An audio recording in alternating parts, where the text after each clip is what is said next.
ওমরের fan follower সেই ব্যাগটাও আমার ঘন্টার মধ্যে গাজীপুর ছাড়া বাকি 63 জেলায় বেল্লাল ভাই সাইমনের চিকিৎসার টাকা সংগ্রহ করার জন্য ওমর ভাইয়ের এলাকায় গেলে তার কিছু ফ্যান ফলোয়ার বেল্লাল ভাইয়ের সঙ্গীদের বাধা দেয় এবং ছিনতাইয়ের চেষ্টা করে।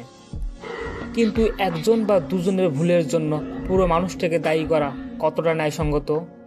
একজনের ভুলের কাজের দায় একজন জনপ্রিয় মানুষের ঘাড়ে চাপানো ঠিক না। আমি বেল্লাল ভাইয়ের ভক্ত। আমি যদি খারাপ কিছু করি তার জন্য কি তিনি দায়ী? নিশ্চয়ই না। আল্লাহ গোপনে দান পছন্দ করেন, কিন্তু প্রকাশ্যে দান করলে দান গ্রহণযোগ্য হবে না এমন কথা কোথাও নেই। বরং সৎ উদ্দেশ্যে করা দান অন্যদের জন্য উদাহরণ হতে পারে। আল্লাহ গোপনে দান পছন্দ করেন, কিন্তু প্রকাশ্যে দান করলে দান গ্রহণযোগ্য হবে না এমন কথা কোথাও নেই।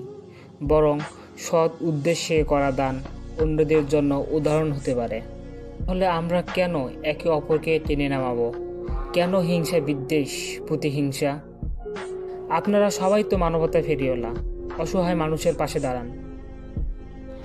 তাই কামড়াকামড়ি নয়, সহানুভূতি দেখান। আমরা যদি সবাই মিলেমিশে মানবতার জন্য কাজ করি, মানুষের বোঝা আর বোঝা থাকবে না। প্রতিহিংসা ভুলে সুন্দর সমাজ গড়ুন, দেখবেন মৃত্যুর পরেও মানুষ আপনাদের মনে রাখবে।